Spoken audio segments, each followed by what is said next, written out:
Labadiena, sveiki įsijungę pirmąjį tinklalaidės Mokslo karta epizodą.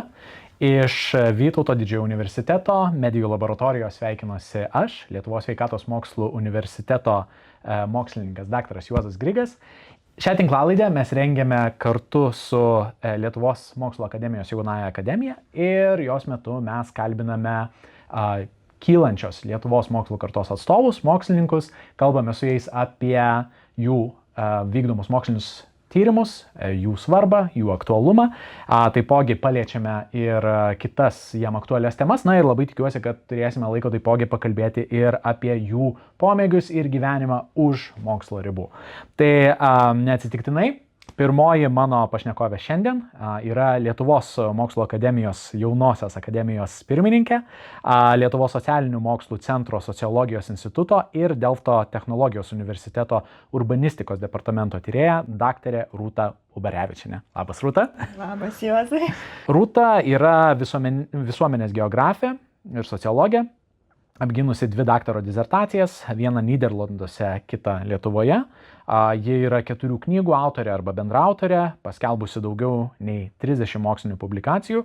Rūta taip pat aktyviai vykdo tarptautinius ir nacionalinius projektus, rengia kursus ir seminarus bei dirba kaip Europos komisijos ekspertė. Na ir už savo pasiekimus Rūta yra apdovanota Lietuvos mokslo akademijos jaunųjų mokslininkų stipendija. Pirmiausia, tavo mokslo sritis, tavo darbo sritis yra labai kitokia negu mano. Tai visų pirma, labai norėčiau, kad papasakotum taip, kad aš suprasčiau, bet kad ir klausytojai suprastų, kaip atrodo tavo vykdoma veikla, kaip atrodo tavo vykdomi tyrimai ir kaip atrodė tavo kelias nuo tada, kai pradėjai, iki dabar, kur esi šiuo momentu. Labai platus klausimas. Reikia kažkaip atsirinkti, nuo ko pradėti. Tai kaip minėjęs, esu visuomenės geografė, apskritai iš mokyklos turbūt daugeliui labai gerai yra pažįstama geografijos disciplina.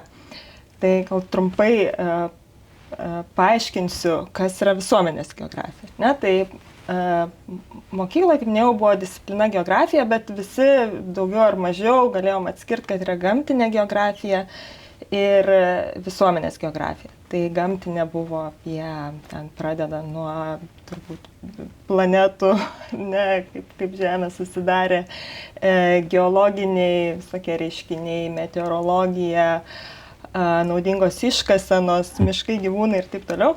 O visuomenės geografija daugiau asocijuojasi su demografija, tai apie populiaciją, apie skirtingas šalis, kultūras, religijas, dar giliai einanti demografija, tai gimstamumas, mirštamumas, ir daug visokių smulkių dedamųjų.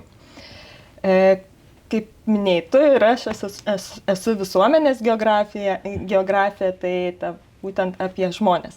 Bet tiesą sakant, renkantis specialybę, būtent geografijos specialybę studijuoti universitete, man labiau patiko gamtinė geografija. Bet taip jau nutiko, kad pasirinkau tą visuomeninę dalį. Dar iš tos gyvenimo istorijos, apskritai mokykla man toks buvo ne baisiai gal įdomus gyvenimo etapas ir kai atėjo laikas jau nuspręsti, kas toliau, tai rinkausi atmetimo būdu. Tai man nepatiko chemija, nepatiko fizika, nepatiko istorija, anglų, lietuvių matematika, viską išbraukiau, liko geografija, tai ir vyko tas pasirinkimas. Iš tikrųjų, net čia besiruošdama šitam pokalbiui su tavim, galvoju, toks gana lengvas pasirinkimas, ne? Mokykloje mes turim, man pavyko suskaičiuoti, 16 skirtingų disciplinų, skaitant kūno kultūrą, istoriją, matematiką ir taip toliau, apie 16 disciplinų. Geografija yra viena iš jų. Universitete, pavyzdžiui, Vilniaus universitete bakalauro studijoms yra siūloma 140 programų. Ten įvairovė išsiplečia. Ne? Mokykloje nėra teisės, vadybos, psichologijos, viso kito, jau nekalbant apie kažkokias ten medicinos sritis, šakas ir šakeles. Tai aš pasirinkau šitų disciplinų, kur kai jau man pažįstama, kas tai yra ir galėčiau tęsti toliau. Bet jau pasirinkus, pamačiau, kad vėlgi ten viskas išsišakoja ir tų pasirinkimų yra labai daug. Tu minėjai, kad visgi pradžiai tavo mintis sukosi apie gamtinę geografiją, bet po to visgi nusprendėjai pereiti prie visuomenės geografijos. Tai kaip čia tas lūžis įvyko? Kada nusprendėjai visgi, kad tave traukia labiau visuomenės geografija? Tokio greito sprendimo nelabai ir buvo. Universitete mes mokėmės viską. Tai buvo man irgi šokas. Kaip minėjau, nepatiko man fizika, chemija. Deja, universitete visos disciplinos grįžo ir tokiu jau universitetiniu lygiu. Geografija, man atrodė tokia, tikrai bus vien tokie geri, lengvi dalykai, bet ir aukštoji matematika, kur reikėjo naktim nemiegotas formulės, diskriminantus ir dar kas jau vėl užmiršta. Ir chemija buvo su chemijos laboratoriniais, kas sužinojau, aš prieš stojant net galvojau, gal aš visgi išbraukiu, renkuosi kokią istoriją, kur tų dalykų nebus. Bet buvo visai įdomu, net, sakyčiau, man visai patiko eiti tas laboratorijas, kažkokį ten mums sumaišydavo mėginuką, reikdavo išsiaiškinti, kokias medžiagas sudėjo. Ir kiek tame dabar praktinės naudos, tai, aišku, mano gyvenime visiškai ne, bet manau, kad ten studijuojant kažkokią labiau specifinę sritį, tai yra naudingos ir tos žinios. Ir pirmam, antram kurse viskas taip tęsis bendrais dalykais. Gamtinė ir visuomeninė geografija visada jos eina kartu. Dėl to tas mokslas yra labai universalus apie viską. Ir yra iš tikrųjų ir mokslininkai, ir tie, kas paskui jau dirba kažkokiose srityse, ir vienas ir kitas žinias gali pritaikyti. Nes žmonės vienaip ar kitaip, jie gyvena erdvėje, jie sąveikauja ir su aplinka, su miestais. Ir tokia disciplina, kuri jau savaime yra tarpdisciplininė, yra tikrai praktiška, naudinga ir universali. Ir baiginėjant, ko gero, 4. kursą, jau bakalauro paskutinius metus, kai reikėjo rinktis vadovą bakalaurinio darbo, tuo metu kažkaip ten visi greit viską pasirinkom. Per daug negalvodami, kas už to slypi, ir aš pasirinkau žmogų vadovą, kuris buvo visuomenės geografas. Aha. Ir tada jau nuėjau į tas daugiau visuomenės geografijos temas. Baigus bakalaurą, kažkaip galvojau, gerai, jau čia man užteks to mokslo, gal taip sunkiai man rašėsi tas baigiamasis darbas. Bet vadovas sako, tai čia jau kitais metais studijuosi, sakau, nežinau, dar neapsisprendžiau. Kaip tai ne? Ir jis mane taip švelniai prievartos būdu sakė, būtinai turi toliau studijuoti ir ateiti pas mus dirbti į institutą. Tai vadovas labai daug prisidėjo prie to tavo tiek pasirinkimo galiausiai nuėjimo link visuomenės geografijos ir po to tęsimo netgi. Taip, ir tapimo mokslininkė. Aha. Jo, tai tada įstojau magistratūrą, vėl jis buvo ir mano magistrinio darbo vadovas. Tai taip ta visuomenės geografija ir daugiau ir išryškėjo negu gamtinė. Nes magistro studijos jau jos buvo šiek tiek labiau į visuomenės geografiją orientuota. Ne visiškai, bet šiek tiek labiau. Taip. O dabar tai pasiekiai tą etapą, kai visgi nuėjai į visuomenės geografiją. Nuo kokios temos pradėjai? Koks buvo tavo objektas, kurį nagrinėjai pradžioje ir po to kaip tai, iki kur tave tai nuvedė dabar turint omeny? Bakalauro tema mano buvo jūrų vandens keliai. Apie laivus, uostus. Tai vėlgi toks šiek tiek miksas, ir gamtos, ir visuomenės, transporto, ekonomikos, toks gana tarpdisciplinis. Magistras, tiesą sakant, nelabai atsimenu, kažkas jau daugiau su urbanistika buvo. Urbanistika, tai gal reikėtų detalizuoti, tai yra mokslas apie miestus, ar ne? Taip, miestus, planavimą. Baigus magistro studijas irgi neturėjau minčių tęsti doktorantūros. Aš net neatsimenu, kas mano galvoj, tiesą sakant, buvo. Bet mano vyras įstojo mokytis į Nyderlandus ir mes buvom susituokę ir aš tiesiog jį sekiau iš paskos. Ir ten bebūnant, kažką aš dar šiek tiek dirbau nuotoliu, nors tai jau buvo 15 metų atgal, bet jau tuo metu dirbau nuotoliu Lietuvoje, gyvendama Olandijoje, vėlgi dėka mano to gero, supratingo vadovo. Bet ten po pusės metų man kažkaip pasidarė nuobodoka, trūko struktūros, rutinos aiškesnės ir visai netikėtai aptikau, kad Delfto technologijos universitete, kur ten viskas buvo apie civilinę inžineriją, kosminius kažkokius ten, nežinau, aviacijos. Taip, aš nustebau tiesą sakant, kad Delfto technologijos universitete toks labai humanitarinis galbūt dalykas yra, kur atrodo, tu nuo techninių dalykų bėgai didžiąją dalį laiko ir tada staiga technikos universitete. Aha, taip. Mane susigrąžino, bet aptikau ten, kad yra miesto studijų tyrėjų grupė. Ir tiesiog parašiau laišką, dar mano ir anglų kalba buvo tokia sapnoka, bet parašiau laišką, kad gal galėčiau pas jūs dirbti. Ir gavau atsakymą, ateik į pokalbį. Nuėjus, tiesiog pakalbėjau, kad aš čia iš Lietuvos, kad kažką biškutį su tuo mokslu darau. Sako, gerai, pabandom kažką kartu daryti. Ir tas iš tikrųjų per keletą metų išaugo į mano pabaigtą disertaciją ten. Taip. Tai pradžia buvo tokia gana neįprasta, bet iš tikrųjų tas augimas ten toks spartus buvo, žmonės, kontaktai, tiek išmokau, kad tas man davė tikrai labai tvirtą pagrindą, mokslinį pagrindą, motyvaciją mokslinio darbo, tos temos, su kuriamis dabar dirbu, būtent buvo iš to laikotarpio. Ir minėjai pradžioje, turiu apgynusi 2 disertacijas, 2 daktaro laipsnius. Tai nutiko neplanuotai. Jau būnant Olandijoje ir dirbant kryptingai, rašant publikacijas, tiesiog tas vėlgi mano vadovas Lietuvoje sakė, turim doktorantūrai vietą, aplikuok. Ir aš aplikavau, pradėjau ir po metų gal, tada jau Olandijos profesorius sako, mes turim doktorantūrai vietą, aplikuok. Kadangi negalėjau atsisakyti nei vienos, nei kitos galimybės, tai taip parašiau 2 disertacijas vienu metu.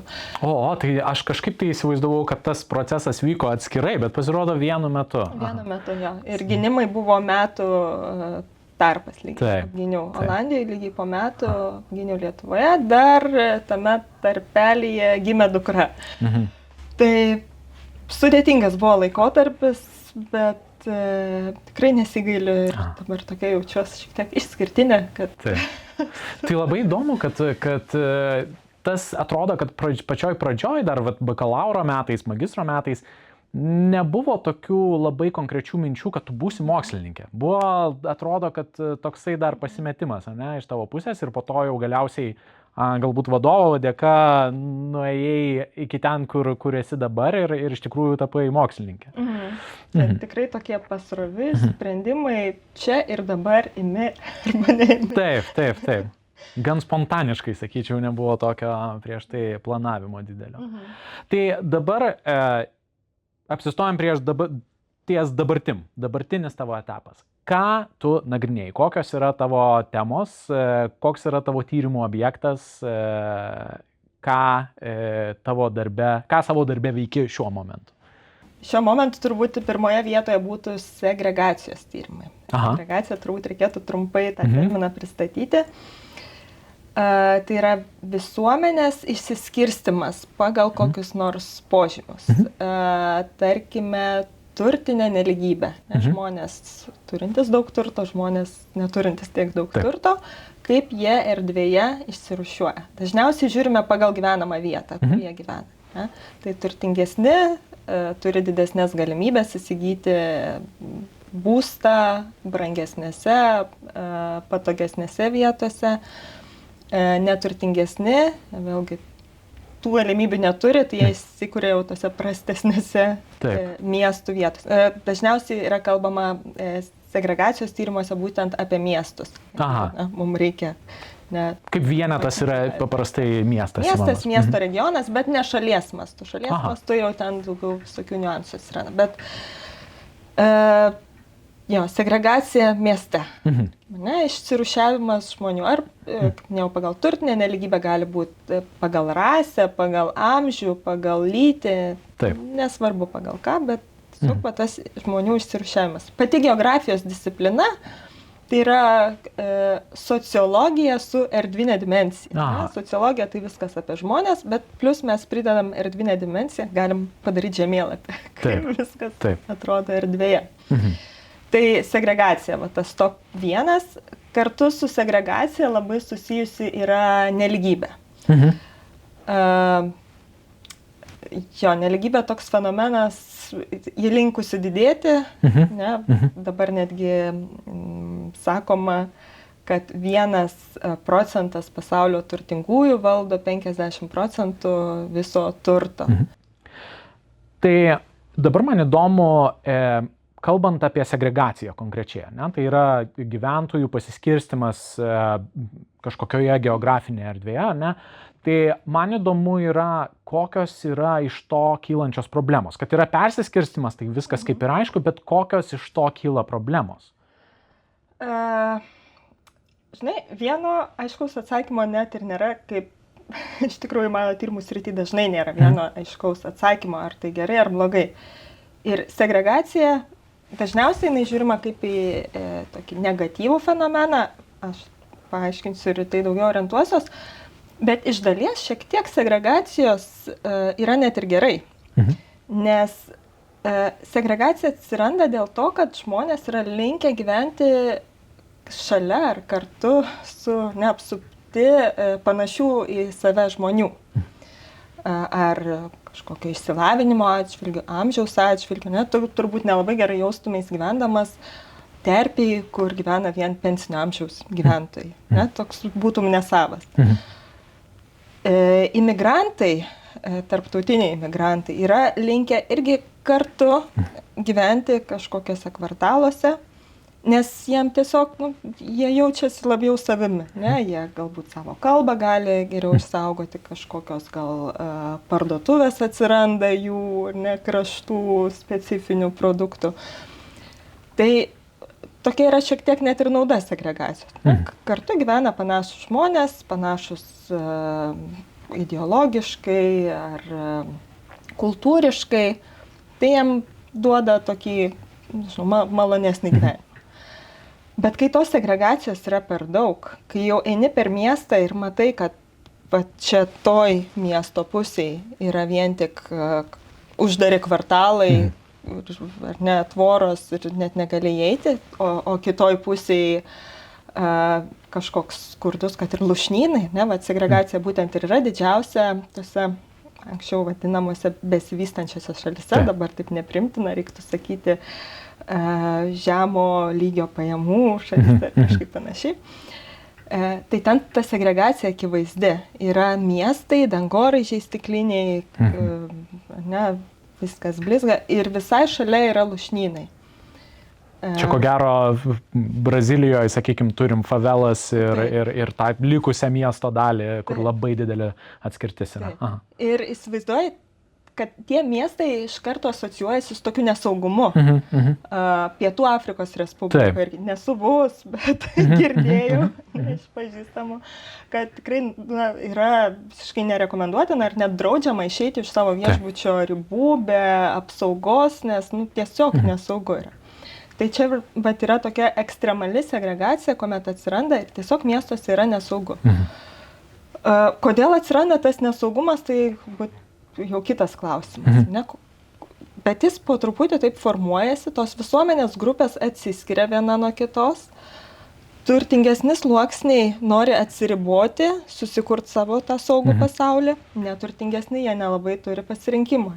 Ir jiem kyla pyktis, kad šalia gyvena tie turtingi, kurių neįsileidžia ir tokiai problemai jau tada reikia sprendimo. Tai mūsų tyrimai,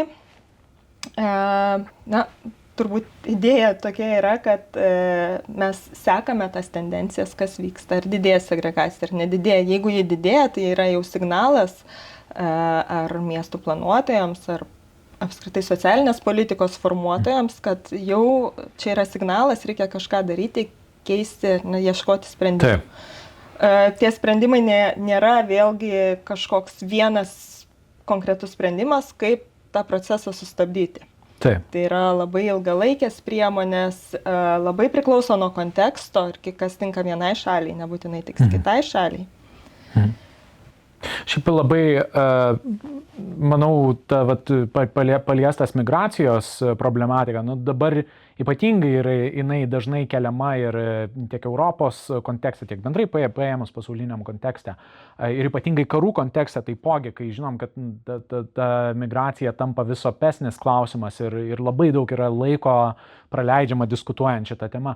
Bet čia tas segregacijos klausimas ypatingai susijęs su migrantais yra, taip man atrodo, iš šalies, vėlgi tu taisyk mane, jeigu klystu, bet man atrodo, čia yra viena iš priežasčių, kuri labai apsunkina migrantų integraciją šalies viduje, nes jeigu jie yra segreguoti, jie realiai gyvena apsupti savo tautiečių, be jokios abejonės jiems nebelieka kažkokios tai akstino mokintis to šalies kalbą, jie gali kalbėti tarpusavyje savo kalbą, jie mažai bendrauja su to šalies tautiečiais.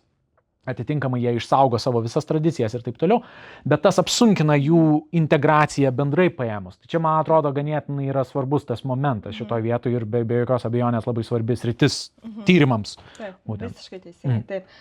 Tas jau labai atsispindi Paryžiuje, kuomet Maroko imigrantai jau prieš kelias dešimtmečius jie buvo tiesiog į vieną vietą, vieną kvartalą, daugiabučius, kur pakrašty, kad jie labiau gal netrukdytų ten netiems vietiniams, jie ten sukoncentruoti. Ir ten dabar kyla didžiulės problemos, jie nesintegruoja, jie neturi motyvo integruotis, jie pikti ant visko, mažiau išsilavinę, nes net ten jau antroji ir trečioji karta auga, jų vaikai irgi nesintegruoja, jie net neturi galimybės galbūt fiziškai patekti į vietinės mokyklas ir taip tą integraciją pratęsti. Mes ir Lietuvoje netgi turime tą problemą su Šalčininkų rajoną, sakykime, aplinkui Vilniuje. Iš tikrųjų, ta problema yra irgi sprendžiama, ką daryti, kad išvengtume to, nes ten vėlgi yra faktiškai jau visiškai kitas kontekstas, visiškai kita populiacijos dalis, kuri labai sunkiai integruojasi, sakykime, tą likusį Lietuvos kontekstą ir tada atsiranda problemos. Tai irgi labai regioninė problema. Taip pat be Paryžiaus Stokholmas irgi dažnai pasirodo žiniasklaidoje su riaušėmis, muštynėmis, nusikaltimais, sušaudimais ir panašiai. Tai taip pat problema kilusi dėl imigrantų. Pirma banga imigrantų, jie buvo motyvuoti dirbti, neužsidirbti, tiesiog jie karo pabėgėliai, jie iš dalies integravosi. Sekė kita banga, kuri jau mažiau integravosi, tiesiog atsirado kritinė masė žmonių, kurie galėjo tą santykį palaikyti tarpusavį ir nejausti poreikio integruotis. Bet buvo pasiekta kritinė jų masė, kuomet vėl tas išsiveržė tokiais protestais, maištais. Ir pagrindinės klaidos, kas buvo padaryta, ką matome dabar tiek Paryžiaus atveju, tiek Stokholmo atveju, kad kartu nebuvo formuojama būsto politika. Labai svarbu, kad tie imigrantai, jie neuždrausi, žinoma, jiem bendrauti, kartu būti leisti laisvalaikį, bet turi tai šiek tiek paskirstyti labiau po miestą, kad jie turėtų tą galimybę integruotis, naudotis galimybėmis. Čia turiu omeny gal labiau tuos socialinius būstus, kurie yra suteikiami, sakykime, ten visas pastatas vos ne ir jis yra apgyvendinamas tik tai migrantų ir ten faktiškai jokių kitų žmonių, to šalies tautiečių nėra. Ta prasme, kad to būtų išvengta, kad jie labiau būtų paskirstomi ir tie būstai galbūt suteikiami ne vienoje vietoje sukoncentravus, ne vienam rajone. Taip, tai anksčiau būtent ir būdavo sprendžiamas socialinis būstas, socialinių būstų namas. Taip. Dabar turbūt jau visos šalis yra perėjusios prie politikos, kad būna socialiniai būstai išbarstyti kažkur jau nėra sukoncentruoti, bet jie paskleidė kažkur po skirtingas vietas. Taip pat ir Lietuvoje vykdoma, nėra namų, nesocialinių būstų. Taip. Yra net įpareigoti statytojai kartais skirti būstą savivaldybei, kad ir naujos statybos name, kuris bus panaudotas socialiai pažeidžiamom šeimom. Viskas aišku. Tai su migracija iš tikrųjų labai logiškas yra ir ko gero čia gal mechanizmą paaiškinti būtų paprasčiausia, nes tai yra toks politinis sprendimas būtent, arba politinio sprendimo dalinai dėl politinio sprendimo atsiradusi segregacija, sakykime šitaip, jeigu, sakykime, šalis arba miestas nusprendžia atskirti migrantus vienoje kažkokioje tai dalyje. Bet dabar viena iš tavo knygų ir tavo ruošta kartu su bendraautoriais, dabar, jeigu gerai atsimenu, jau ją yra perskaitę daugiau negu 500,000 žmonių, arba bent jau atsisiuntę. 125,000. Taip, tai iš tikrųjų labai ko gero populiariausia knyga šiuo metu esanti tavo ir tikrai labai stipriai cituojama, tai joje jūs tyrėt sąsają daugiau tarp pajamų nelygybės, ar ne, ir segregacijos, jeigu gerai atsimenu. Tai jinai vadinasi Urban Socioeconomic Segregation and Income Inequality, jeigu kas norės atsidaryti ir paskaityti. Tai ten būtent jūs nagrinėjot tavo fenomeną ir sąsajas tarp pajamų nelygybės ir segregacijos. Ir manau, viena iš tokių tezių, kuri labai įdomi ir noriu šiek tiek su tavim padiskutuoti, tai yra ta, jog pajamų nelygybė ir segregacija yra didesnė miestuose esančiose šalyse, kur gyventojų pajamos yra mažesnės. Tuo tarpu nelygybė ir segregacija, arba nelygybės ir segregacijos augimas yra stipresnis šalyse, kur gyventojų pajamos yra didesnės. Tai kitaip sakant, globalių lygmenių šiek tiek atrodo, kad realiai visur ta tendencija yra arba didelė, arba auganti. Tai man automatiškai kilo klausimas, ar yra kažkokių pavyzdžių, kur mes turėtume atvirkščią situaciją ir ta segregacija jinai būtų mažėjanti. Taip, turim, nedaug. Iš tikrųjų, tai knyga, kuri nesutalpinta į 500 puslapių, išanalizuoti 24 didieji pasaulio miestai per visus kontinentus, tai savaime suprantama, kad tų istorijų yra įvairių ir tų tendencijų irgi buvo atrasta įvairių, bet mums tiesiog reikėjo pagrindinę žinutę iš to ištraukti, tai kokia ta pagrindinė tendencija. Ir kaip ir minėjai, kaip prieš tai kalbėjom, nelygybė yra linkusi augti daugelį pasaulio šalių, daugelį miestų, taip pat didėja segregacija, bet yra ir priešingų tendencijų. Tai priešingos buvo Pietų Afrikos Respublikoje, Johannesburge ir Cape Town'e, bet ten jau dabar segregacija yra 2 kartus didesnė nei Europos miestuose. Jie jau pasiekus turbūt tokią viršūnę, kad daugiau nebėra jau kur segreguotis. Taip. Tai mes tokį terminą išradom, kad yra jau prisotinimas segregacijos. Tai ji negali tęstis be galo. Maksimalus toks lygis būtų, kad visiškai yra tvora per vidurį miesto, vienoj pusėje turtingi, kitoj neturtingi. Tai faktiškai tokia situacija neįmanoma. Vis tiek, kad ir labai didelė segregacija, vis tiek atsiranda kažkokios grupės, klasteriai mieste ir ji nepasieks jau tokio absoliučios segregacijos. Taip. Bet Johannesburgas, Cape Town'as, tai Pietų Afrikos didieji miestai, jie jau labai segreguoti. Ir dėl to ten segregacijos didėjimo nebematom, jie yra arba stabili, arba šiek tiek mažėja. Bet realiai ta segregacija tiesiog jinai yra arba stabili, arba mažėjanti vien dėl to, kad jie jau pasiekė tą aukščiausią tašką ir tiesiog nebėra kur judėti. Taip. Ir be kažkokių politikos priemonių, be intervencijos, jie tikriausiai ir nemažės. Dar buvo pora miestų Pietų Amerikoje, bet ten buvo naudojami šiek tiek kitokie duomenys, kadangi nebuvo prieinami duomenys pajamų arba profesinio statuso, ką mes savo tyrimuose naudojam, buvo naudojami išsilavinimo lygio duomenys ir ten tokie abejotini rezultatai. Tyrimas rodė, kad šiek tiek mažėja, bet tikriausiai išsilavinimo lygis tolygėja šalyje, o ne tai, kad mažėja segregacija. Viskas aišku, tai sunku susijęti tą su pragyvenimo lygmeniu šitoj vietoje, ar ne? Taip. Bet bendra tendencija, taip, kad nelygybė didėja, segregacija didėja, būtent tą ryšį mes norėjom išsiaiškinti. Ir kaip tu paminėjai, kad tose žemesnių pajamų šalise, net tradiciškai vadinamose besivystančiose šalise, segregacija yra didelė. Taip. Ir daugiau mažiau stabili. Tuo tarpu vakarų Europa, Šiaurės Amerika, segregacija vis dar didėja. Ar mes visi sustiksim, susilyginsim, nėra aišku. Šiaip ES labai daug yra skiriama tam dėmesio, perskirstimai resursų, kad ta pajamų nelygybė būtų šiek tiek suvaldyta. Šiaurės Amerika, ten segregacija didesnė, dėl liberalesnės politikos, mažiau tokios intervencijos socialinės.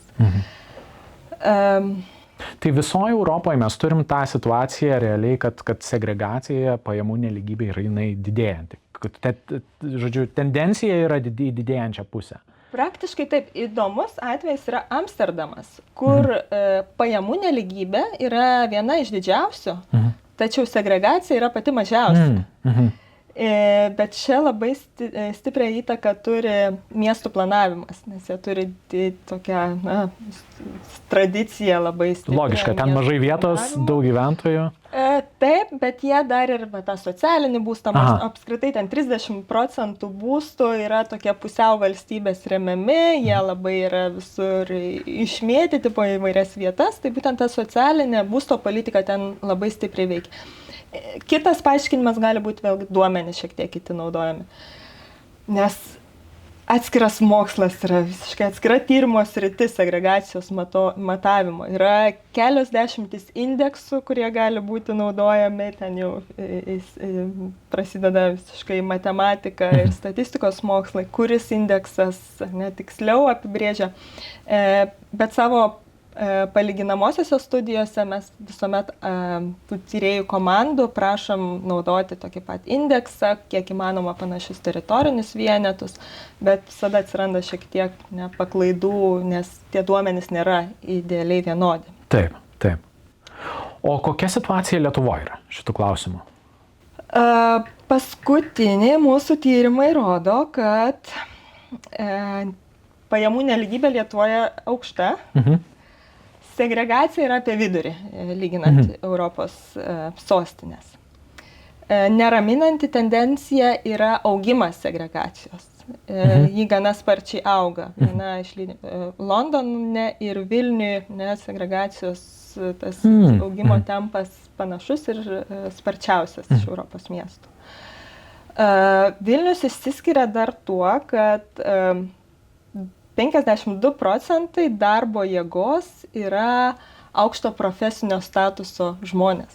Tai yra daugiau negu pusė Vilniaus dirbančiųjų yra vadovai arba aukšto lygio specialistai. O koks yra vidurkis maždaug Europos Sąjungoje, pavyzdžiui, arba? Mažiau, 40-45 gal.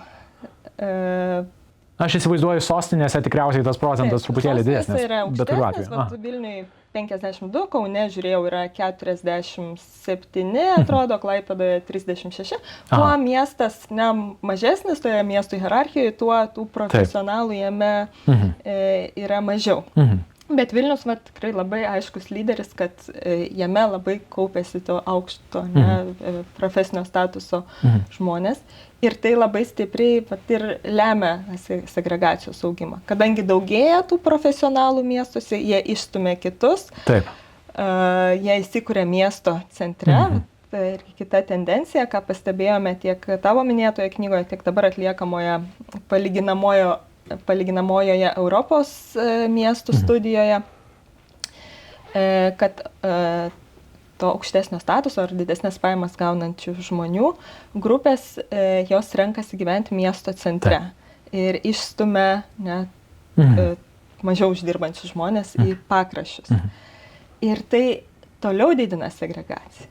Nes tie, kurie nebeturi galimybės įsikurti miesto centre, jie praranda irgi prieigą prie visokių galimybių, prie geresnių mokyklų vaikams, prie darbo vietų. Į darbo vietas jiems reikia ilgiau keliauti ar automobilio ar viešuoju transportu. Jiem tas gyvenimas santykinai brangsta. Taip, ir tikriausiai laiko, netgi šiaip norėjau paminėti tą, kad tai gaunasi, kad mažesnės pajamas dirbantys žmonės, jie yra atstumiami tolyn nuo miesto centro.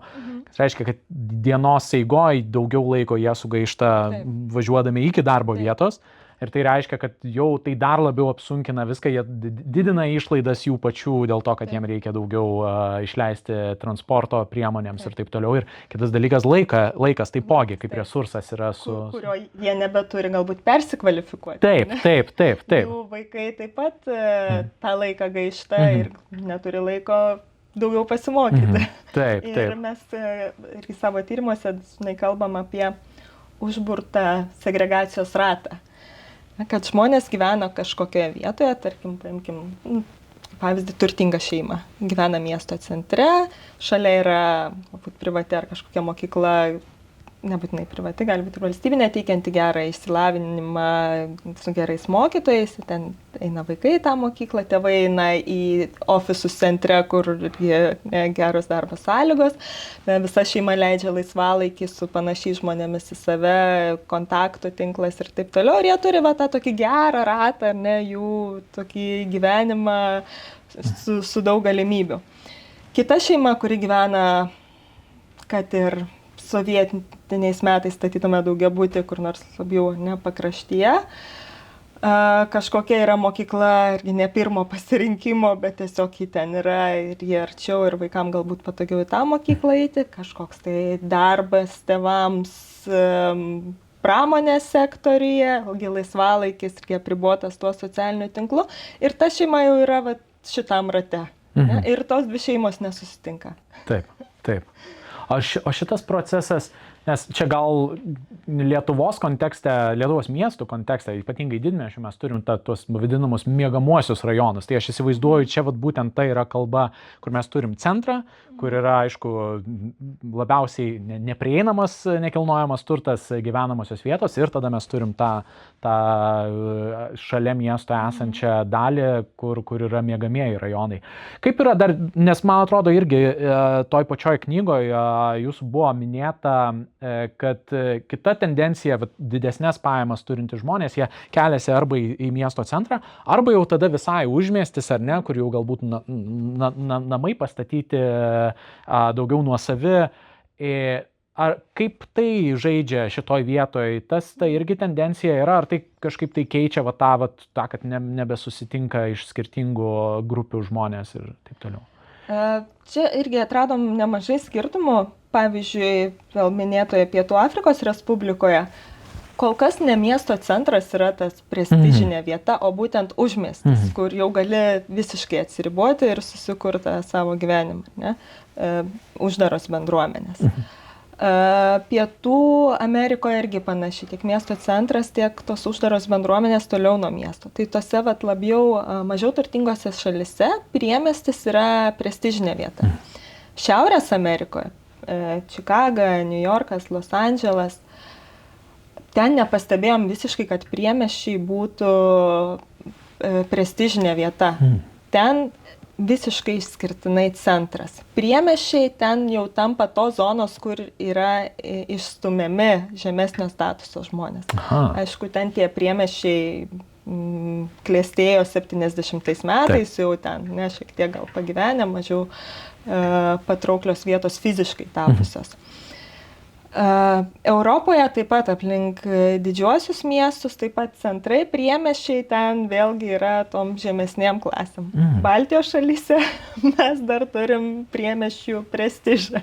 Kitaip sakant, panašiau kaip Pietų Afrikos Respublikoje, ar ne? Gaila, išskirtinis yra Briuselis. Ten miesto centras kažkodėl tokios labiau pažeidžiamos grupės miesto centre įsikūrusios. Šiaip pat, jeigu teko būti Briuselį, tas miesto centras nėra jaukus. Aš ką pastebėjau pats, irgi apie Briuselį šnekant, ten, man atrodo, tas ir yra, kad yra daug kvartalų, kur yra tam tikros tautybės žmonės, matosi, kad tai yra imigrantų segreguota dalis. Ir tada būtent tu eini per miesto centrą ir tu pataikai visi kitą kvartalą. Ir ten taip atrodo, kad tikrai visas tas centras, jisai yra daugiau toksai, tai tikrai nėra, pirmas dalykas, matosi, kad mažai gyvenančių, kurie yra tos šalies tautiečiai. Ir tuo pačiu būtent segregacija žmonių, kurie galbūt nėra didelės pajamos uždirbantis. Tai be Briuselio daugiau yra tokių kažkokių miestų Europoje, pavyzdžiui, kur panašiai? Europoje gal ne, bet įdomus Tokijo atvejis. Tokijo segregaciją lemia reljefas. Kadangi ten užeina kartais tsunamiai, potviniai ar kažkokios stichinės nelaimės, tai žemesnėse vietose yra įsikūrę žemesni sluoksniai visuomenės, aukštesnėse, kur jau saugiau, aukštesnio statuso žmonės. Yra miestų nemažai, man atrodo, Mumbajus, dar kažkas, kur tiesiog šiaurė pietus ir pasiskirstė.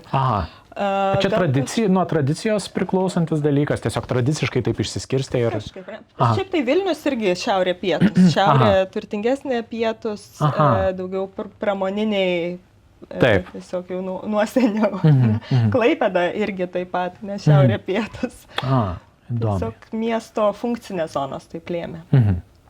O šiaip dabar dar grįžtant šiek tiek prie to, kad tu buvai užsiminus, kad kai būtent žiūrint Lietuvos kontekstą, Vilnius, sakykime konkrečiai, mes turim tą segregaciją dėl ir segregacijos, sakykime, panašumas, jos didėjimas.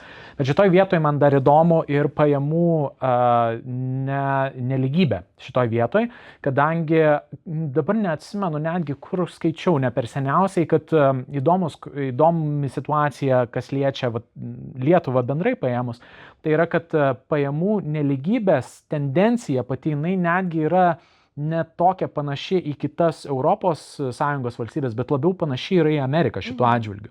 Tai tas pajamų neligybės, nežinau, ar šitą galėtum pakomentuoti, ar šitą informaciją irgi panašią matot, ar ne? Konkrečiai tyrimuose nesusidūriau, bet jo, taip pat kažkur tai perskaičiau, kad taip, Lietuva, Baltijos šalis, toks labiau Amerikos modelis, liberalumas, kažkoks laukinis kapitalizmas, kažkas tai lėmė, kai tuo tarpu Europa turi tokią ilgesnę jau tradiciją socialinės politikos, welfare state, taip vadinamas, kad tik labiau perskirsto pajamas padeda vargingiau gyvenantiems žmonėms. Tai galimai šito priežastis, kai būtų būtent tas lūžis įvykęs po Sovietų Sąjungos griuvimo, ar ne, kai mes turėjom tą laikotarpį 90-aisiais, kur faktiškai kažkokių tai reguliacijos priemonių buvo labai mažai šitoj vietoje ir tas lėmė tą tokį pagreitį, kurį mes dabar turim. Taip, gali būti dėl to. Supratau. Viskas aišku. Dar toks klausimas mane domindas irgi ir ką tu buvai užsiminusi prieš tai ir knygoje buvo rašoma, tai yra tavo būtent pajamų nelygybė ir galbūt yra kažkokie tai kiti faktoriai, kurie lemia segregaciją šitų atveju, kurie nėra susiję konkrečiai su pajamų nelygybė, tai ten, pavyzdžiui, politiniai sprendimai kokie nors, taip pat verslo vystymasis miestuose, nes vis tiek yra miestų populiacijos dydį kažkiek lemia ir tas, kaip miestas pats funkcionuoja kaip dinaminis vienetas.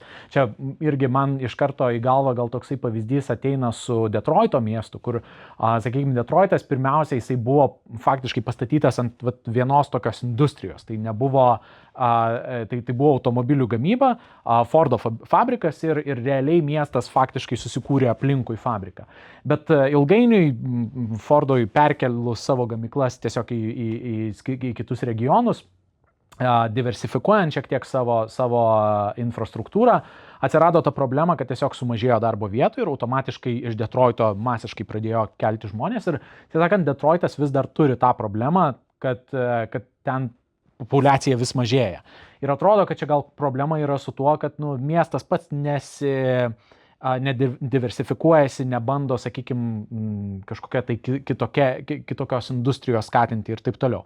Ir man čia iš karto tokia sąsaja yra ir su Lietuvos situacija, kai mes labai dažnai kalbame apie būtent regionus ir regioninę atskirtį. Tai yra atskirtis tarp Lietuvos regionų ir didmiesčių.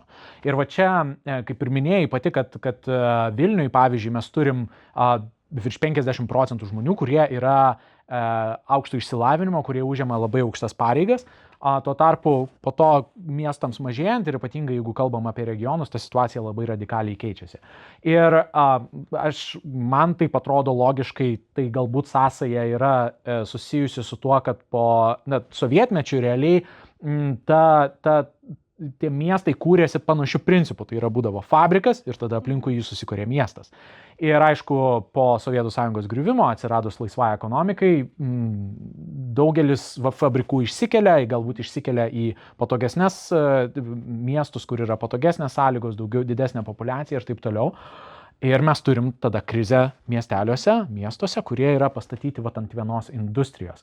Tai man įdomu, ar Lietuva šito atžvilgiu, gal nekalbant ten apie posovietinę erdvę konkrečiai, bet ar kažkas panašaus yra ir likusio Europoje, likusiam pasauliu, kur yra tokia panaši problema? Taip, daug čia palėtė klausimų ir temų. Taip, Detroito, pavyzdžiui, problema, ne, ji neiškilo taip staiga, kad tas fabrikas ten užsidarė ir daug žmonių liko be darbo ir kilo demografinės problemos. Ten prasidėjo ta industrinė veikla intensyviai jau 1900-aisiais, kai po truputį su pramonės augimu, kilimu atsidarinėjo, ne, paskui apie 50 metus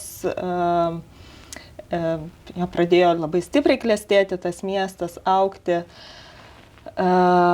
Ir po kelių dešimtmečių jis natūraliai dėl ekonomikos restruktūrizacijos, dėl automatizacijos, turbūt dėl perkelimo dalies ten į kitus žemynus, jis pradėjo mažėti.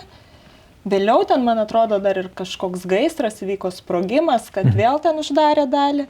Bet tuo augimo periodu dar į miestą atvyko daug imigrantų. Ir kol viskas buvo gerai, kol visi turėjo darbo vietas, miestas augo, tas fabrikas klestėjo, visiems buvo viskas gerai. Bet staiga, pasikeitus situacijai, tam fabrikui išsikėlus ar kita šalis, dalis ten persikėlė tiesiog į užmiestį. Dalis žmonių liko be darbo, tame tarpe ir vietiniai amerikiečiai ir imigrantai. Ir jie, matyt, ėmė gal kaltinti vieni kitus. Tuo metu dar prasidėjo bumas priemiesčių klestėjimo, tai dalis žmonių ne tai, kad jie liko be galimybių, tiesiog jie nusprendė išsikelti į kitas vietas ir miesto centras ištuštėjo, tapo ten didelė koncentracija imigrantų ir dėl to tokia pasklido žinutė, kad Detroitas jau toks mirštantis, tuštėjantis. Ir kelis dešimtmečius taip ir buvo, bet pagal naujausius duomenis jis vėl auga. Ir tas augimas šiuo metu net gana spartus, nes miestams tiesiog natūraliai būdingi ciklai. Augimo, traukimosi, plėtimosi į priemiesčius, grįžimo iš priemiesčių į miestus. Tai Detroite, kadangi jis buvo beveik 2 milijonų dydžio miestas ir nuo tų 2 milijonų jis susitraukė į 600 tūkstančių, tas efektas buvo labai ryškiai matomas. Bet kartu atsirado galimybės pigesnio būsto, atsiradus kažkokiom gal nedidelėm įmonėm, darbo vietom, atsirado ir būstas, ir darbo vieta. Tai dabar jis vėl po truputį atsigauna, atsigaus ir pereis į kitą tiesiog augimo ciklą. Tai vėl tie priemiesčiai, kurie buvo populiarūs, turbūt iš priemiesčių kelsis žmonės atgal į miestą. Tai, čia toks drastiškas, žinoma, pavyzdys. Detroitas, Lietuvoje tokių atitikmenų neturim, tik gerokai mažesnių mastelių. Aš pati esu panevėžietė ir atsimenu, kuomet ekranas ten elektronikos, televizijos, Taip. žodžiu, dalykų fabrikas užsidarė, ten taip pat dirbo 20, 30, nežinau, gal dar daugiau procentų miesto darbuotojų dirbo būtent tame fabrike. Aš dar tuo metu mokiausi mokykloje ir jau tuo metu girdėjau, kad siaubas, kaip čia blogai, žmonės liks be darbo. Bet labai greitai visi prisitaikė ir tikrai nebuvo jokio didelio šoko, kad tas nedarbas būtų toks labai ilgam ten užsibuvęs. Tai aš gal čia truputį per pesimistiškai nupiešiau tą situaciją. Kas mane šiek tiek neramina dabar, buvo tų pavyzdžių, kad Naujoje Akmenėje kažkas atsidarė, investavo, nežinau, aš tiksliai kas, kad trūksta vietinės darbo jėgos, kad kviečia ir imigrantus ir iš kitų miestų, atsiveža su autobusais darbuotojus. Tai dabar kuriama nauja priklausomybė, ne, vėl visas miestas ant to vieno fabriko. Taip pat Pabradėje. Ten medicinos, ne, irgi jie vežasi iš kitų regionų gyventojus, nes neužtenka Pabradės gyventojų. Tai vėlgi kūriamas toks vienos funkcijos, vienos darbo vietos, kurie tikėtina, kad neišbus ten šimtmečius. Taip. Tos darbo vietos. Ir vėlgi kažkada ateis laikas, kai kažkaip reikės persiorientuoti. Bet tas persiorientavimas, jis įmanomas. Ne? Tai vėlgi nereikėtų kažko nedaryti, galvojant, kad vėliau tai bus problema. Taip. Ja, Jeigu yra galimybė, tai darai, numatai galbūt kažkokias rizikas, iškilus problemai, ieškai būdų, kaip persiorientuoti, adaptuotis. Jo labiau, kad mes turim irgi pavyzdžių, kur yra miestai, kurie būtent to iš, sakykime, labiau industrijos, po to perėjo į technologijas ir tas miestas, jisai ganėtinai dinamiškai transformavosi ir vis tiek to tokio nutekėjimo žmonių nebuvo tokio didelio. Ir net dabar aš tikrai nemažai Lietuvoje ta tendencija tokia atsirandanti, kur yra jauni žmonės, kurie iš miestų, didmiesčių keliasi į mažesnius miestelius. Švenčionėliai yra tokia viena vieta, kur vis didesnis kiekis žmonių iš Vilniaus tiesiog persikelia tenais ir be jokios abejonės po COVID-19 pandemijos su visom galimybėm dirbti nuotoliu labai pasikeitė apskritai darbo realybė, bet tuo pačiu tai galbūt irgi šiek tiek paskatino jaunus žmonės keltis iš miesto centrų į tos mažesnius miestelius, kur iš tikrųjų yra labai prieinamesnės nekilnojamo turto kainos ir yra ta erdvė tokia daugiau gamtos, ramesnė ir tiesiog. Taip, tu teisingai pasakai, šiek tiek pastebima. Aha, šiek tiek. Tai nereikėtų įvardinti kaip tendencija. Viskas tai aišku. Reiškinys, kurio yra šiek tiek. Taip. Pagrindinė tendencija visgi, kad didieji miestai yra traukos magnetai. O šiaip dabar galbūt labiau apie patį procesą tokio masto knygos rašymo. Vis tiek, duomenų daug, informacija labai plati iš daugybės skirtingų miestų, daugybės skirtingų šalių. Ko gero, tai lėmė ir kolaboracija su daug skirtingų mokslininkų, ne? Kaip tas procesas vyko? Nes į visus miestus pats nenuvažiuosi ir nesurinksi visos šitos informacijos tikrai. Tai šiek tiek papasakok, kaip atrodė tas procesas. Jo, mūsų idėja buvo, mes buvom 4 asmenys, kurie tą sugalvojo idėją ir aš buvau pagrindinė koordinuojantis asmuo. Tai mūsų idėja buvo surinkti komandą žmonių, būtent vietos ekspertų kiekviename mieste, juos pakviesti prisijungti, sudaryti jiems gaires, kokio mums reikia tyrimo, kokių reikia tam tyrimui duomenų ir tuomet jau mūsų darbas visą tą informaciją pasiimti ir generalizuoti. Tai užtruko daug metų, man atrodo, pradėjome tą knygą ruoštis, jau pirmieji etapai buvo 2018 metais, knyga buvo išleista 2021.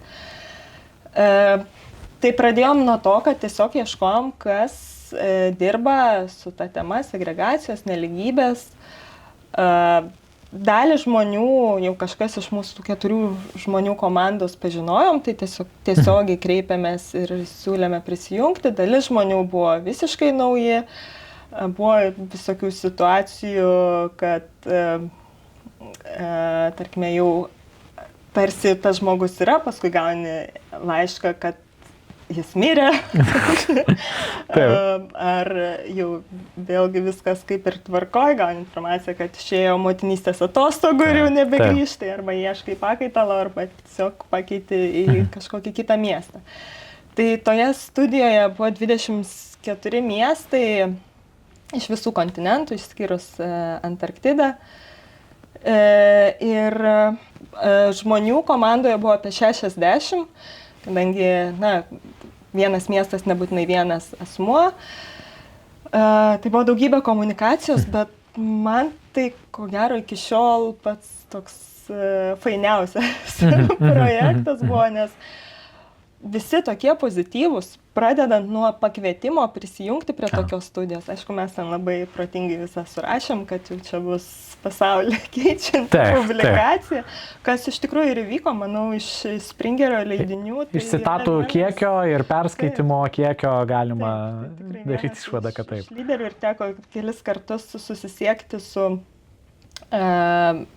redaktoriais, ten koordinuojančiais leidyklos darbą, ir jie visada labai pozityviai, kad labai džiaugiamės tokių sėkmingų projektų ir gal dar turit naujų idėjų. Taip. O tai gera tema. Kitos idėjos, sekantys žingsniai. Kokie, ką norėtume? Planuojame tokį update'ą tos knygos ir bandysime įtraukti tas pačias šalis, kad vėl dabar analizavome kadangi tai yra longitudinal study, nežinau kaip čia lietuviškai, bet sekam pokytį. Ir didžioji daugelis šalių pagrindinis duomenų šaltinis yra surašymo duomenys, kurie maždaug 2000-aisiais, 2010-ais, 2020-ais, kaip kas 10 metų. Tai dabar toje knygoje buvo 2000-2010-ieji, tai jau daugelis šalių turi ir sekantį etapą ir iš tikrųjų svarbu paminėti, atrodo jau surašymas jau vyko prieš 5 metus, bet dar daug kas neturi prieimo prie tų duomenų, dar vyksta jų apdorojimas. Taip. Viskas aišku. Tai čia kas liečia tą bendrą studiją. Ar yra kažkokių tai minčių dėl sekančių projektų, kažką tai, ką tu pati norėtum patyrinėti? Dabar keletą turiu, nelabai didelių, bet iš tikrųjų stengiausi šiek tiek šiuos metus skirti tokiam pabaigimam esamų dalykų, kad paskui imčiausi jau kažko didesnio, būtent tokio apgalvoto, tikslingo. Tai rezervuoju laiką tam pamastymui, kas tai galėtų būti. Taip. Dar prieš epizodą mes šnekėjom truputėlį, lygtais minėjai, kad dar norėtum šiek tiek Europos kontekste, ar ne, giliau patyrinėti, tai yra, nes dabartiniai knygoje kiek jūs maždaug Europos miestų apžvelgėt? 4 gal? 4.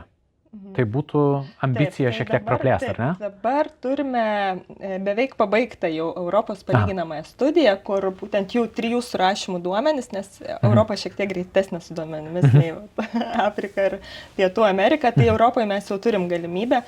Tai lyginame 16 Europos miestų, tame tarpe ir Vilnius atsiranda, nes toje globalioje knygoje Vilniaus nebuvo. Tai rezultatus jau turime. Beliko tik tie formalumai, dar šiek tiek pakeitimai ir, kaip mokslininkai žino, resubmission procesas.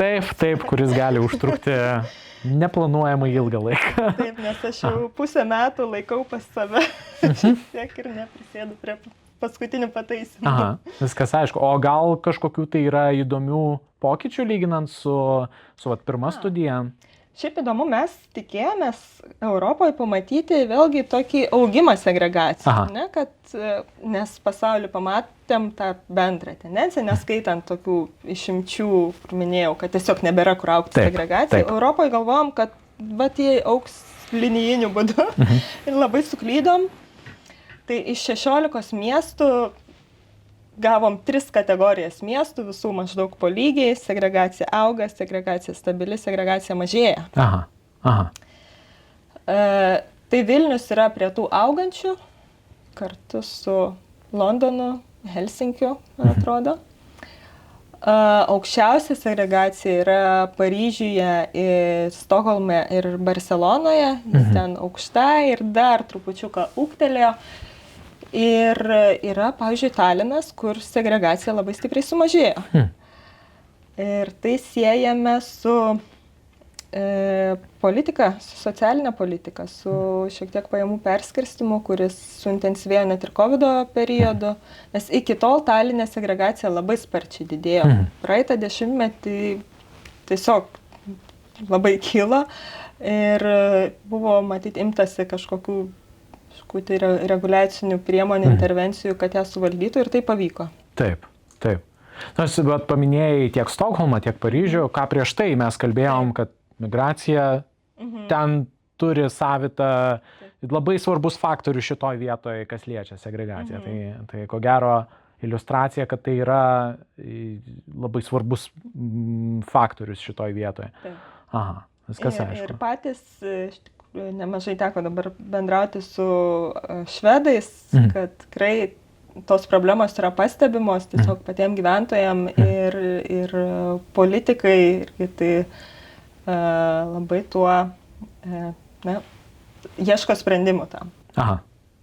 Ir tai aišku yra, kaip galima pastebėti ne tik Europoje, realiai ir Šiaurės Amerikoje ir daug kur kitur. Matom, kad tai yra, kaip čia, toks truputėlį pradaros duris populistiniam judėjimam taipogi, nes aišku, su segregacija atsiradusios problemos po to yra įvairiai interpretuojamos ir jau tai gali tapti tokiu kortą, žodžiu, visokiam populistiniam judėjimam ir taip toliau.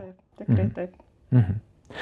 Gerai, prieš pabaigiant su techniniais sudėtingais dalykais, noriu tavęs dar paklausti tokio klausimo. Šiaip pačioj pradžioj minėjai, kad savo sritį darbo rinkaisi atmetimo būdu, bet vis tiek paklausiu, jeigu ne geografija, jeigu ne sociologija, kokios srities mokslininkė save įsivaizduotum? Buvo dar mintise biologija, net ji buvo anksčiau, nei geografija, bet iškilo problema, kad labai bijau kraujo ir biologijos kursai ir nebejoju, kad universitete būtų to buvę, tai tas buvo... Irgi atkrito vaikai. Kas atkrito. Taip, bet šiaip, man visa gamta ir geografijoje tos gamtos radau, bet biologijoje jos atrodo, kad yra dar daugiau, tai tikrai ir dabar man augalai, namai pilni gėlių, kurios auga kažkaip tai... Savaime? Savaime, tikrai jau greit ir nebetilps ir lauke visada, kai gyvenom Olandijoje, turėjom 1 kvadratinių metrų balkoną, tai ten jau augo augalai ir ant stogo, ir ant kaimynų sienų iš mano pusės. Ir dabar taip pat turim nedidelį kiemuką, bet ten mano atsipalaidavimo erdvė ir toks mažas hobis. Gal toks, žinau, faina man ten išeiti ir segregacija nuo aplinkinių žmonių. Tai va ta augalija, biologija, bet sakau, biologija toj pusėje, kur nėra kraujo. Aha, viskas aišku, taip. Žalesnė, žodžiu, biologija. Viskas aišku. Taip, tai dar vienas svarbus aspektas apie tave pačią, tai yra tai, kad tu esi ne tik mokslininkė, tu esi ir Lietuvos mokslo akademijos jaunosios akademijos pirmininkė. Tai visai būtų įdomu, jeigu papasakotum, kas tai yra per organizacija, kas ta jaunoji akademija, ką mes ten veikiam ir su kuo susidurėm. Taip, ir tu pats esi jaunasis akademikas. Aš pats esu jaunasis akademikas, taip.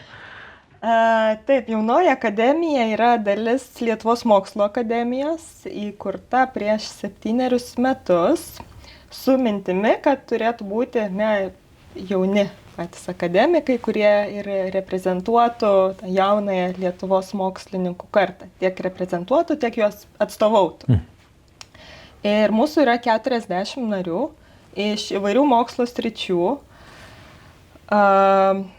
Ir tai mums sukuria kaip tokią platformą, per kurią mes galime atstovauti savo interesams. Na, ne tai, kad savo jaunųjų mokslininkų. Tiek spręsti ar įsitraukti į mokslo politikos klausimus, į mokslo komunikacijos, kelti mokslo prestižą, jaunai kartai rodyti, ką reiškia būti mokslininku, pritraukti tą jaunimą, rinktis mokslą kaip karjerą. Ir tai, sakyčiau, labai įdomi patirtis būti tuo jaunuoju akademiku. Ir būdamas Elmaja, jaunosios akademijos nariu, iš tikrųjų gauni labai įdomią, unikalią patirtį. Nes paprastai, būdamas mokslininkas darbe, būni savo tam kontekste tyrimų, savo tyrimų grupiai, kur visi kuo tai susiję, kažką panašaus darot. Ir aišku, tas labai reikalinga, kad tobulėtum kaip ekspertas, bendradarbiavimas vyksta. Jaunoje akademijoje tu susiduri su visiškai skirtingais mokslininkais. Aš esu vienintelė geografė, tu turbūt esi vienintelis veterinaras, šiuo momentu zoologas. Visi ten mes esame vieninteliai. Ir vykdydami bendras veiklas ar keliaudami vieni pas kitus į laboratorijas, į tyrimų centrus, mes pamatom, praplečiam savo akiratį labai stipriai. Jo labiau, kad man atrodo dabar ypatingai yra didėjanti vis svarba to tarpdisciplininio mokslo, kuris iš tikrųjų nevyksta izoliacijoje. Tai yra, tu esi priverstas kolaboruoti su žmonėm, kurie yra kitų sričių atstovai, tai yra bendri projektai, tu daliniesi su jais iš savo pusės visomis techninėmis žiniomis, jie lygiai taip pat su tavim ir tada jūs prieinat kažkokio tai bendro konsensuso ir formuojat projektą. Tai tas, man atrodo, yra labai svarbu irgi, kad jau nuo pirmųjų žingsnių mokslininko karjeros link būtų tas bendradarbiavimas ir bendravimas su skirtingų sričių mokslininkais. Taip, tai būtent jaunoji akademija iš tikrųjų suteikia tokią erdvę, nes mes esam, patenkate ne kiekvienas, galima sakyti, vyksta konkurso būdu ir mes jau esam tokie pripažinti mokslininkai, savo sričių profesionalai pasiekę, tai iš tikrųjų labai praplėti savo kontaktų tinklą būtent tokiais profesionalais. Ir išnaudoti tą galimybę bendrų projektų, bendrų renginių organizavime. Tai iš tikrųjų labai naudinga. Ir aš pati irgi mano pareigos kaip pirmininkės nelabai planavau aš tapti, bet sakiau, kaip mokslininkė irgi, ar ne? Tapusi narė jaunosios akademijos, jaučiau, kad turiu išnaudoti tą galimybę ir įsitraukiau šiek tiek aktyviau į tas veiklas. Visas įsitraukimas, veikla, kurią mes vykdom, yra savanoriška. Gali tiesiog džiaugtis tuo akademiko ženkliuku, bet gali išnaudoti tą galimybę, kuri ne kiekvienas mokslininkas ją turi. Tai tiesiog pasinaudojau galimybę ir dar labiau įsitraukti tą veiklą, dar labiau pažinti akademinę bendruomenę, tiek mūsų jaunąją, tiek tikrosios akademijos darbą. Ir taip tikrai rekomenduoju ir kitiems užsiimti tokią veiklą. O dabar tu pradėjai pirmininkės pareigas eiti nuo šių metų pradžios, ne? Tai vis dar jau įsibėgėjęs startas, sakykim. Kokie yra tavo tikslai asmeniškai šitoj vietoj, ką tu pati kaip pirmininkė norėtum pakeisti, ką labiau akcentuoti organizacijos viduje? Aš pradėjau su mintimi, kad reikėtų daugiau komunikacijos, kad Elmaja taptų matomesnė, žinomesnė, atpažįstama labiau. Šis podcastas, tiesą sakant, yra irgi vienas šitos idėjos įgyvendinimo dalių. Turime LinkedIn'o paskyrą naujai sukurtą, kur ten mano tapo jau toks labiau tikrinamas negu asmeninė. Negu asmeninis ir labai džiaugiuosi, kad jis auga ir populiarėja. Taip pat turim kontaktų su žurnalistais ir kai atsiranda kažkokių galimybių, pasiūlymų, visada dalinuosi su kitais mūsų nariais, kad būtume matomesni ir tiesiog ir dėl savęs, ir dėl mūsų misijos kaip Elmaja šviesti visuomenę mokslo žiniomis. Taip. ką mes ir darom dabar. Šiaip gal reikėtų tą irgi paminėti, kad Jaunoji akademija tai nėra tik Lietuvos organizacija. Šiaip realiai jaunosios akademijos jos yra, faktiškai kiekviena, bent jau Europos valstybė turi savo jaunąją akademiją, arba didžioji dalis valstybių turi savo jaunasias akademijas. Tas bendradarbiavimas taipogi svarbus yra iš tos pusės, kad ne tik mes Lietuvos viduje skatintume bendradarbiavimą tarp skirtingų sričių mokslininkų, bet ir platesniam kontekste taipogi tą bendradarbiavimą skatintume. Taip, yra susitikimai organizuojami mokslo akademijų ir mes labiausiai ir glaudžiausiai bendradarbiavom su Baltijos ir Šiaurės šalių akademijomis. Tai yra visos Baltijos šalys, Suomija, Švedija, Norvegija, Danija. Su jais praktiškai susitinkam 2 kartus per metus, apsikeičiame idėjomis, geromis patirtimis, pavyzdžiais, nuoskaudomis, kažkokiamis problemomis pasidaliname. Ir iš tikrųjų mes visi labai panašiai vykdome ir plėtojame savo veiklas, nors visi veikiame nepriklausomai, bet per tuos susitikimus iš tikrųjų atsiskleidžia, kad esame visgi labai panašus ir sprendžiame panašias problemas. Ir įsitraukiame taip pat į bendras veiklas. Šiuo metu rengiame bendrą tokią rezoliuciją dėl akademinės laisvės, kuri turėtų už poros mėnesių būti publikuota per visų šalių žiniasklaidos šaltinius.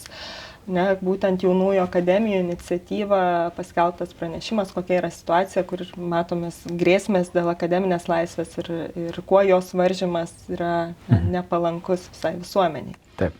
Šiuo momentu, turint omeny visą kontekstą, labai svarbi yra tema tikrai.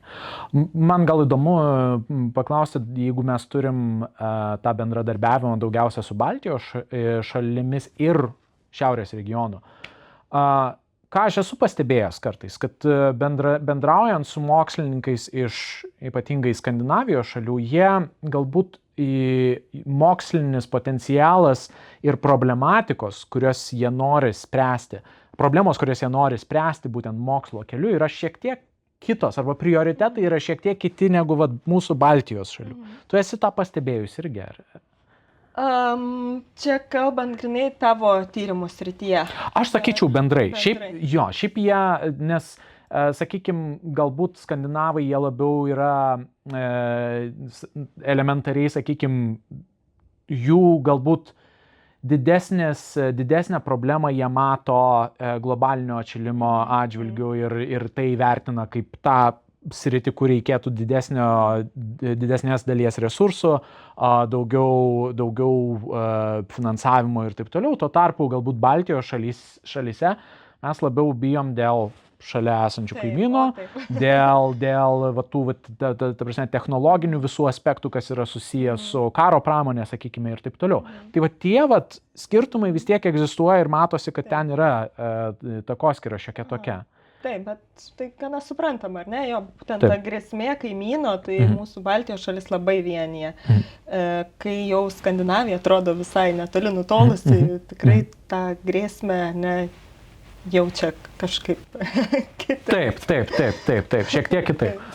Taip, bet ko gero dėl to ir turime tą tokį formatą, kad tai yra mokslininkai susitinkantis iš skirtingų šalių, jie gali tuo pačiu vieni kitiem papasakoti, kodėl mums labiau rūpi viena problema negu kita problema, nes galų gale čia ir atsiranda takoskyra kartais ir politinių atžvilgių, jeigu mes turim šalis kiekvieną su savo interesais, gyventojų grupė su savo interesais ir tarp jų nėra kontakto, yra segregacija, tada mes turim problemą. Tada nesusikalbam. Tai susikalbėjimas yra labai svarbus. Tai dar turim šiek tiek laiko ir turim dar vieną temą, kurią aš labai norėčiau paliesti. Tai yra tema, apie kurią dabar yra daug šnekama, net ne tik mokslininkų tarpe, apskritai visų žmonių tarpe, kurie yra darbo jėgos dalis, bet mokslininkams tai yra ypatingai aktualu, nes mokslininkai turi savybę būti darboholikais, jie turi savybę dirbti labai ilgas valandas neskaičiuojant jų.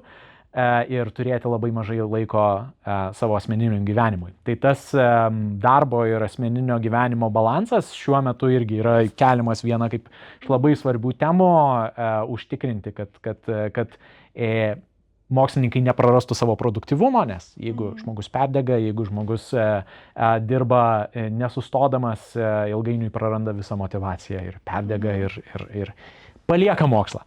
Tai kaip pati vertini šitą aspektą ir kaip pati savo gyvenime bandai atrasti tą balansą tarp gyvenimo ir darbo? Jo, sutinku, kad tai mokslininkams sunkiau yra atskirti turbūt nei žmonėm, kurie dirba kažkokį ofisinį darbą su aiškiomis užduotimis, kurios ir baigėsi 5 valandą ir viskas. Taip. O mes visada savo galvoje. Iš kitos pusės, žinau, bent jau mano darbe, aš kartais tiesiog skaitydama knygą randu joje kažką geografišką ir galvoju, aš beveik ir dirbu. Ar keliauju kažkur, atostogauju, tai kelionė geografija. Čia gal tik geografijos mokslas ryšiai galioja. Tai iš vienos pusės tų ribų kaip ir nėra ir tai labai persidengia. Bet aišku, kai tas sunkus darbas, kurio net dėmesingas darbas, niekada nebuvau peržengusi ribos, kad jau būtų visiškai blogai, kažkoks visada tas savireguliacinis mechanizmas jungia ir jau pasako, kad stop, užtenka. Kuomet dar doktorantūrą studijavau, tai... Abi doktorantūras, taip, tai tikrai reikėjo daug perskaityti, parašyti ir užmigdavau skaitydama straipsnius, pabusdavau irgi tebeskaitydama.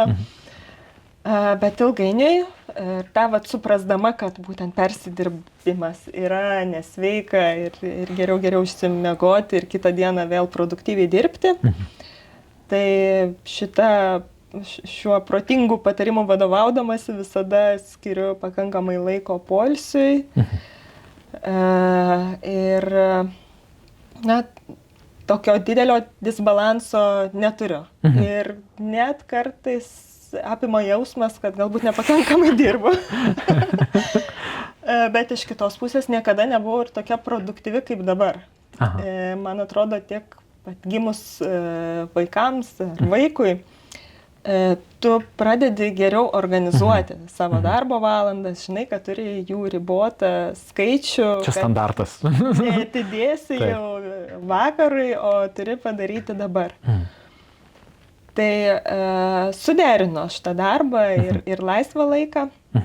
Ir vienas svarbus dalykas mano kasdienybėje yra sportas.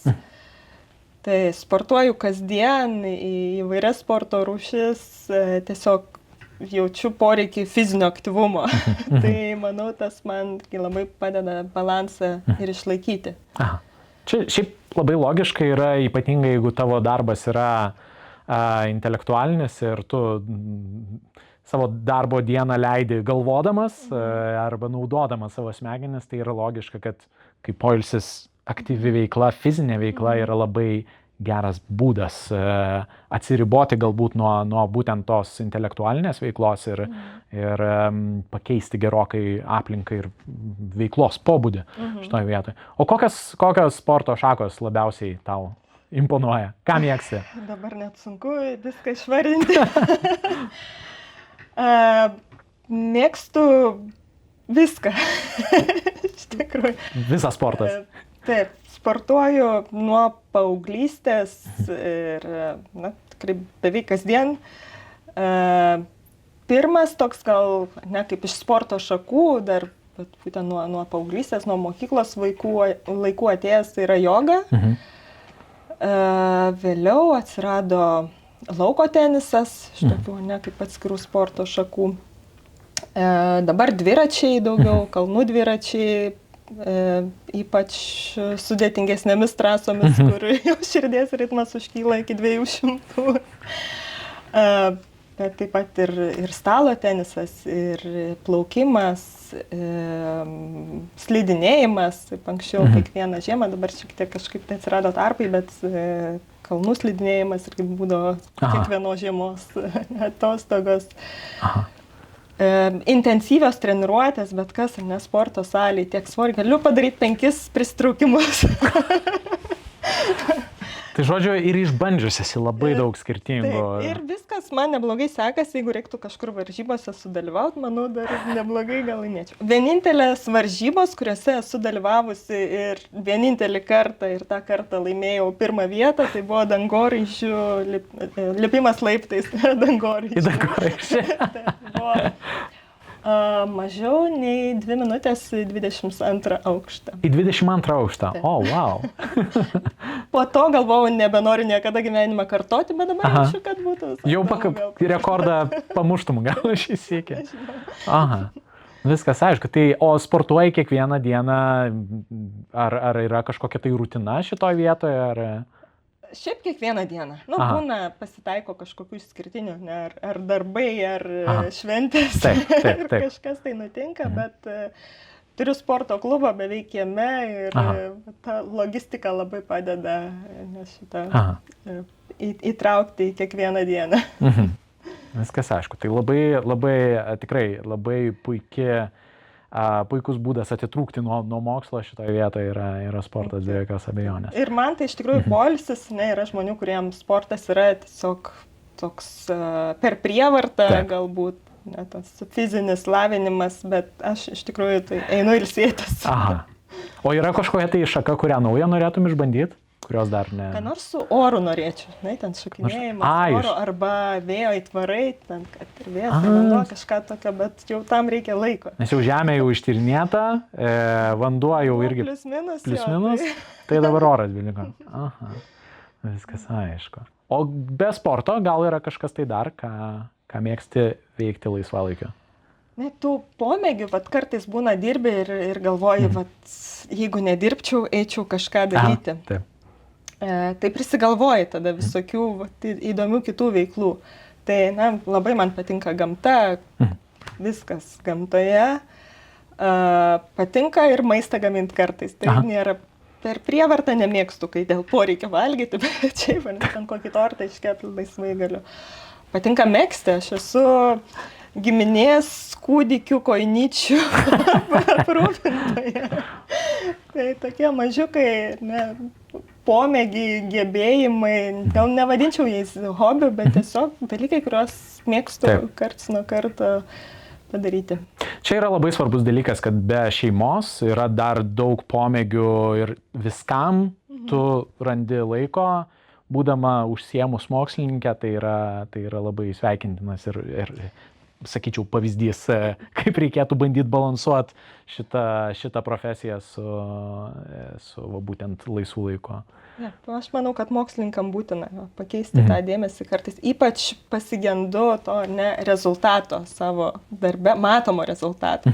Mes išspausdintas straipsnis kažkur, jis yra, egzistuoja, bet tokio matomo, kaip nudažyta tvora. Taip, tiksliau, tas momentalus toksai atsakas šitoje vietoje. Taip, kaip minėjai, jeigu knygą pradėjai 2018 metais, jin išspausdinta buvo tik tai 2021 metais. Taigi, taip sakant, 3 metus tu neturi, tu lauki tiesiog, tu negauni to atsako ir tai yra, taip, tikrai viena iš tų trūkumo, ne? Taip, viena iš tų problemų, kur aš pats irgi susiduriu, kur tu turi didelį darbą, kuris neduos tau momentalaus atsako ir tikriausiai neduos jo metus, galbūt 2 metus ir tik taip po to jau galų gale, kai jau visiškai esi pavargęs ir jau jis nebenori jo matyti, tada jis duoda atsaką, kuris net nebūna toks stiprus. Taip. Kadangi labai tikiuosi, kad mūsų epizodą žiūri žmonės, kurie norėtų tapti mokslininkais, galbūt mokslininkai, kurie tik tai pradėjo savo karjeros kelią, ta tema, apie kurią diskutavom, tai yra gyvenimo ir darbo balansas, man atrodo, yra labai svarbu. Tai gal turi kokių nors patarimų jiems, tiems žmonėms, kurie dabar yra mokslo kelyje arba ruošiasi šitą kelią eiti,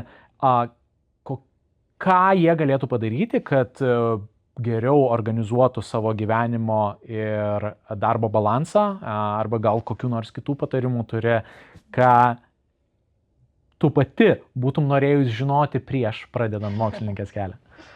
Visų pirma, tai mokslininko profesija, gyvenimo būdas iš tikrųjų labai faina. Aš linkiu jį rinktis ir manau, bus ne vienas momentas, kai suabejoji tuo pasirinkimu. Man tikrai buvo, galbūt ir tau buvo. Tikrai taip. Bet siūlyčiau nebūti spontaniškiams, nepasimesti ir nemesti to kelio, nes tai laikina. Ar gauni kažkokią blogą recenziją, perskaitai, būna ir ašarų iš pradžių ir visko, paskaitai kitą dieną, jau viskas atrodo geriau ir išsprendžiama. Tai linkėčiau nepamesti to kelio, to stabilumo, to nuoseklumo karjeroje. Siūlau išgyventi tuos nesunkesnius periodus, juos rasti motyvacijos, išliktame mokslo kelyje ir tai tikrai anksčiau ar vėliau atsipirks su kaupu ir rasti sritį, kuri tikrai patinka. Pabandyti gal rasti nišą, kur nėra specialistų, kad būtum tuo vieninteliu geriausiu, taptum jaunosios akademijos nariu ir prisidėtum prie visos jaunosios mokslininkų kartos gerovės didinimo kartu su mumis. Puiku, labai geras patarimas. Tikrai galėčiau pridėti, kad jo, mokslininko kelias jisai dažniausiai būna banguotas ir yra daug pakilimų, daug nuosmukių, bet dažniausiai po kiekvieno nuosmukio seka pakilimas, tai tiesiog prisitaikyti prie to, kad visą laiką bus nuosmukių, visą laiką bus pakilimų. Ir tiesiog, kaip tu minėjai, išlaikyti tą stabilumą ir tiesiog neleisti, kad tai tave demotyvuotų per daug stipriai ir tada tiesiog leisti, kad tavo smalsumas toliau tave vestų, nepaisant tų visų tokių gyvenimiškų svyravimų, kurie tikrai yra susiję su mokslo karjera, kad ir kaip būtų, bet taip, tai nėra labai lengvas kelias, bet apdovanojantis kelias. Ir pailsėti laiku. Ir pailsėti, būtinai pailsėti. Tai Gerai, tai ačiū labai tau, Rūta, už šį pokalbį. Tikrai manau, kad buvo įdomus pirmasis epizodas. Ko gero, turiu būtinai priminti, kad sektumėte mūsų YouTube kanalą, parašykite komentarą, uždėkite laiką, tam, kad algoritmas mus iškeltų šiek tiek labiau į viršų ir daugiau mokslininkų pamatytų šią laidą, nebūtinai mokslininkų, galbūt žmonių, kurie domisi mokslo, kurie ketina tapti mokslininkais. Tikrai stengsimės jas leisti kuo dažniau. Ačiū labai už dėmesį.